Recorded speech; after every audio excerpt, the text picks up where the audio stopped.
Fear is the mind killer.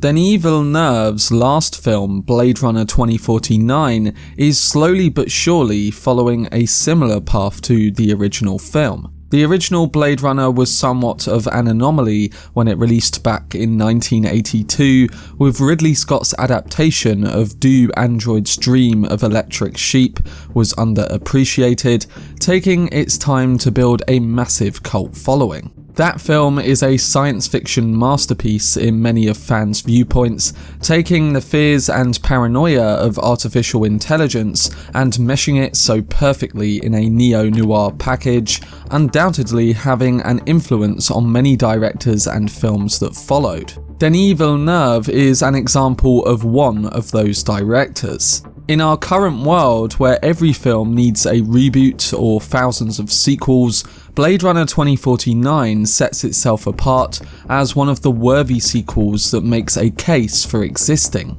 And to a similar cult audience, which is only growing over time, it's given us one of the best modern day directors his chance to flesh out a brilliant piece of science fiction. In this video, I'm going to be giving you my thoughts on why I believe the film is a modern masterpiece, exploring how Denis Villeneuve conveys the right questions surrounding the meaning of life. This video essay continues my Road to Dune series, where I create content on all of the Dune adaptations, Frank Herbert's original novel, Denis Villeneuve's filmography, and his upcoming 2021 film. To stay up to date with all of these videos, then don't forget to support this upload by giving it a like rating, subscribing to the channel, and turning on your notifications. Also, feel free to check me out on Twitter, Facebook, Reddit, and Instagram at Cortex Videos, which is all linked in the description below.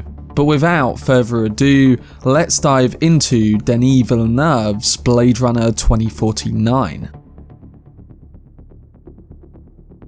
So Blade Runner 2049 returns to the dystopian metropolis of Ridley Scott's classic 3 decades later, introducing us to Ryan Gosling's K.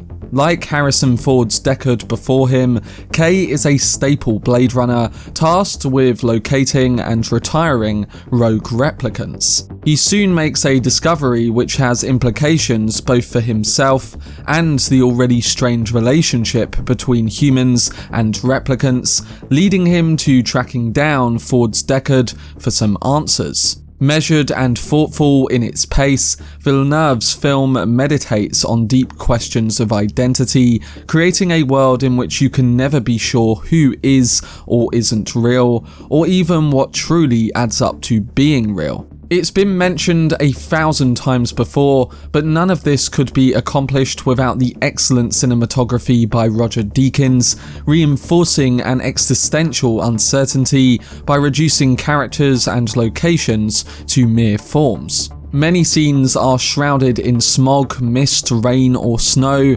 reminiscent of the original film, rendering humans and replicants as silhouettes. The first reaction to the announcement of the film many years ago echoed a similar consensus, with many questioning why we were getting a sequel to Blade Runner. A somewhat understandable reaction considering the non-stop trend of rehashing old movies, exploiting whatever nostalgia there is to exploit. Hollywood will remake or soft reboot a series without really understanding what made it so good in the first place. There are countless examples of this, like Jurassic World, Ghostbusters, Terminator, or even the Star Wars sequels. Blade Runner 2049 could have been another one of those products, including a series of bad callbacks to the original that included a forced cameo by Harrison Ford, filled with excessive action scenes. There are callbacks in this film, but none of that feels like it was put in place by cynical marketing executives who want to add fan moments that they think viewers will like. We feel that the callbacks are a part of this story and that they are made by filmmakers who love the original film and were inspired by it. While there's more action in Blade Runner 2049 though, it's also respectable and not the central focus. The magic of the original can be lost in most of these instances, but again, this is one of the rare examples where it is all over the sequel. It's made with such respect that it's hard to believe that such a big budgeted film could still be made by a big studio. There's no corporate greed except for the occasional product placement, which you of course would expect. There's love and incredible art on display, giving us a complete opposition of what we are used to seeing in big budget filmmaking today.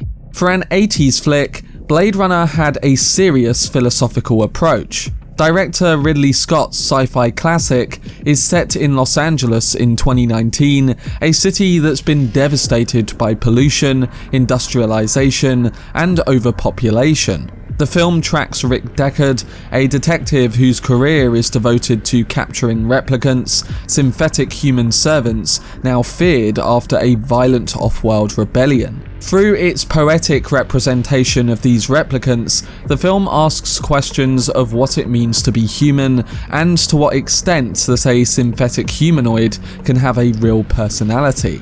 Many had hoped that Blade Runner 2049 might answer some of the many remaining questions left by the original, but Denis Villeneuve had other intentions. His film, true to the spirit of the original, instead puts forward new questions to viewers about the nature of humanity, this time with a biological spin on the story. The latest film follows Kay, a member of a new and more obedient generation of replicants, and himself a Blade Runner tasked with hunting down older, more rebellious ones. When Kay finds the bones of a pregnant replicant on the land of a replicant he's retired, his boss orders him to erase all traces that replicants can produce, even the dead woman's replicant child, fearing that the information could lead to another war. And as he embarks on his investigation in true Blade Runner style, which the director does so perfectly, Kay comes to question the reality of his memories and even his identity as a replicant.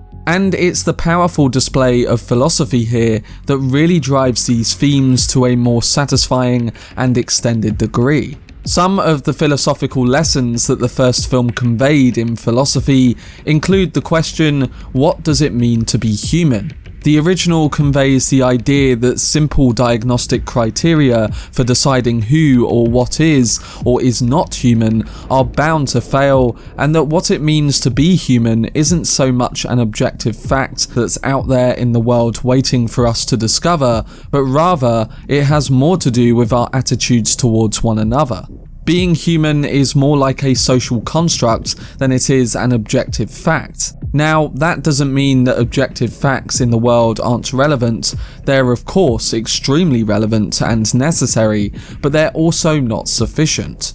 And the philosophy of Blade Runner 2049 conveys that the world that's been constructed is very much a continuation of the world from the original movie. It's very believable 3 decades on, and it's basically the same world and atmosphere. We again get the question, what does it mean to be human? Then secondly, what is real?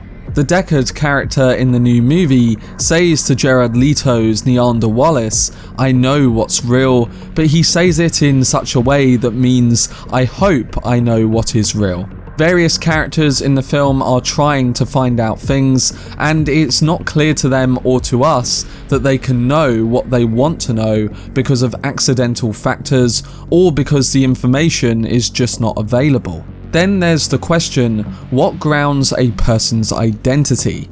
Ryan Gosling's character starts off believing he's a replicant with, at some point in the film, becoming convinced that he's not really a replicant and that he's special. But then by the end of the film, he's kind of back to where he began, knowing that he is a replicant, and he even knows that he's actually one that is very ordinary. So his sense of identity is subverted a couple of times, and so is the audience's perception, because of course we're manipulated into thinking that he's special. And this leads us to ask, can I trust my memories? Kay has to deal with this alongside his memories of that wooden horse, and Dr. Anna Stelline tells him at one point that these memories that she's looking at are real memories. It turns out that they are real memories, but they're just not his real ones. So the last question we are left with, surrounding the meaning of life especially, is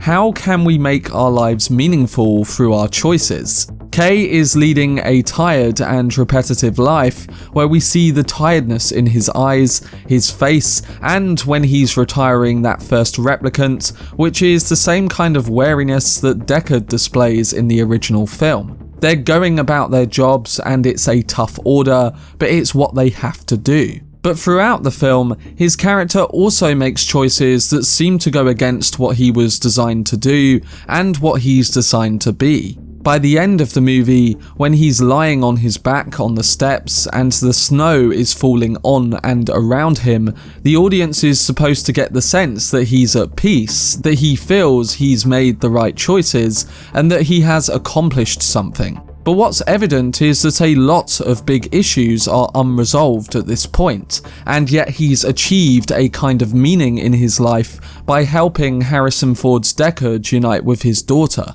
It seems like a small thing in the grand scheme of events, but that's the kind of action that can make his life and this film meaningful. In fact, that is what makes this sequel a meaningful one, with new questions and progression as a work of art.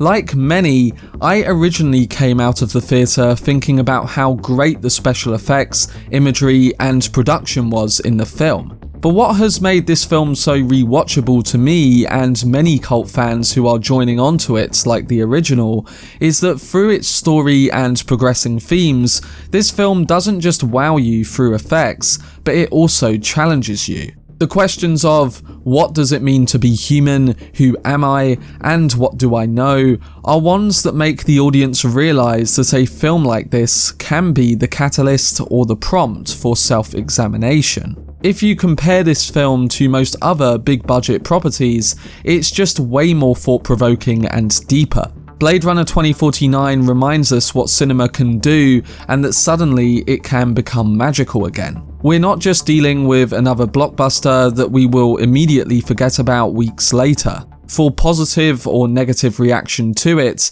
this film will stay with us as it's just as intimate and personal as the original. Not everyone will have the same feeling, but those who did will know what I'm talking about and will cherish this film as time passes, continuing to ask the important question that cinema itself challenges in many different ways. That question is about the meaning of life.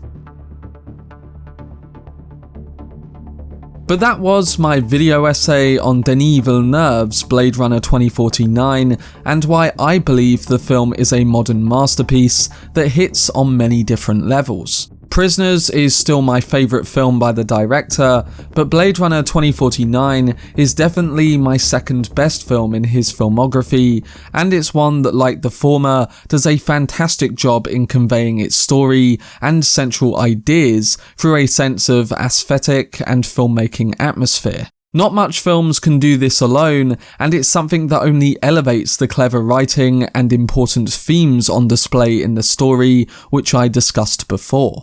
But I'm interested to see how Denis uses atmosphere and tone in Dune to really elevate the grander story at play, but of course, like each of his films, it will have its own qualities that shine through. We'll have to see, but let me know down below in the comment section what you personally thought towards Denis Villeneuve's Blade Runner 2049, alongside what your favourite film is in the director's filmography.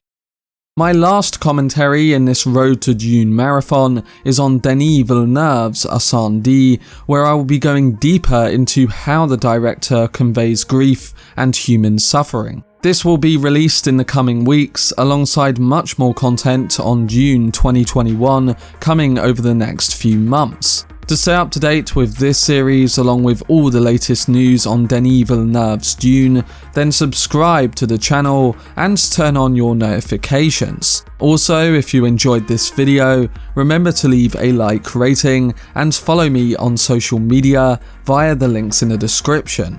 But anyway, I hope you guys enjoyed it. I've been Cortex, and as always, make some noise.